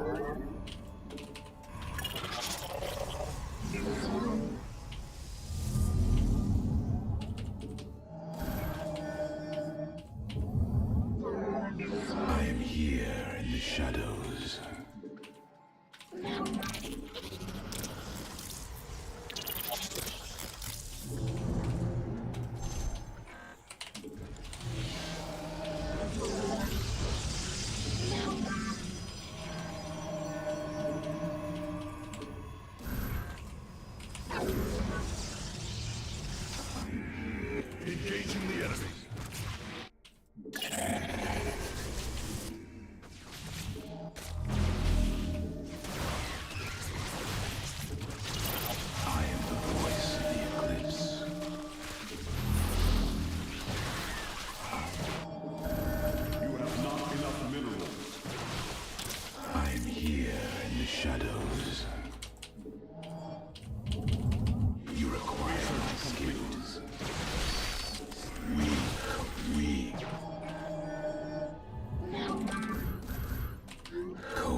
Intriguing. You have not enough minerals. I am here. Shadows. You must construct additional pylons. Very wise. You have not enough minerals. I am the voice. You we are one. I am the voice of the eclipse. I am we. You have not enough minerals. State the. Upgrade complete. Let our enemy know I am here in the shadows. You require my skills. I serve for now. I am yours. I am cold. Real. I am cold. State thy bidding. You require. I am the cold. You require. I am here in the shadows. It shall be as you say. I am the heart. I am real. Cold. You require my skills. I am real. Cold. I am here in the shadows. There I am. We state that. I state you. I am the voice of the eclipse. Mineral field depleted. Not enough energy. You require state I am. Let our enemy know I am here in the shadow. Mineral field depleted. We are state cold. I am the voice of the eclipse. Upgrade complete. State I am here in the shadows. You require more Vespine gas. I am here. Let our Mineral field. I am cold. We are one with the shadow. I state cold is the void. Let our enemy know our fury. I am here. You require more Vespine gas. Remove. I am here in the shadows. I am the void. We state cold. I am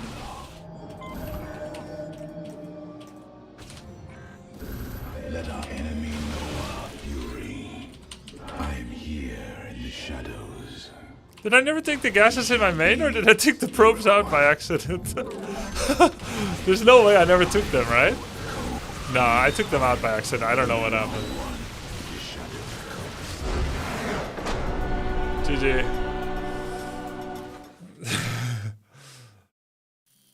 You require more Vespine gas. Let's look at the worker count. Worker active. Ah, look. He understood the assignment that I stopped workers here, and very soon after he stopped as well. So he fully knew what was happening. He just couldn't out macro strategize against it. Right? And so I went all in here, and here I picked up workers again for my third because things were going well and I had extra money. He stopped workers forever and could not stabilize. And then I actually got to a third and fourth. You forced him to build army. Yeah, exactly, Chobro. They needed more macro hatches. Yeah, no doubt they needed a bunch more things. It's probably a combination of a lot of things, right? Proxy pylon next time. Pylons now have double as long warp-in time compared to before. So while it would probably still be good, it's not as good as you think. And a warp prism would be better if I had had gas for a robo facility, which I didn't. I don't know. Actually, I'm curious what happened with my gas probes. How can we count the clicks you do per second as you play so fast? Isn't the APM right here? Doesn't it show in-game? They proxy a pylon with the gate. Yeah, I could do that. I'm just curious right now what happened to my workers in the gas, because I don't remember taking them out.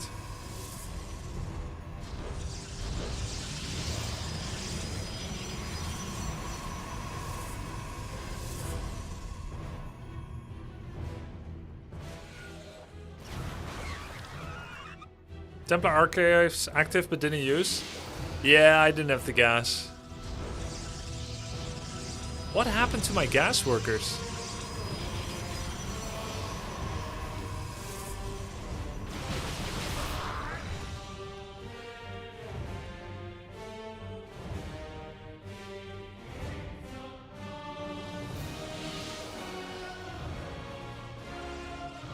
Not for long anyway, the problem.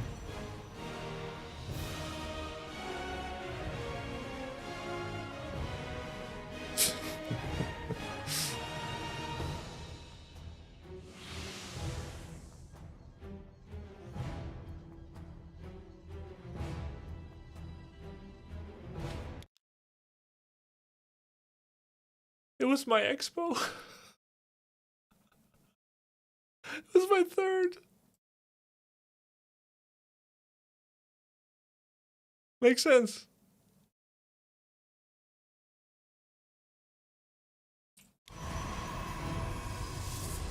Mystery solved.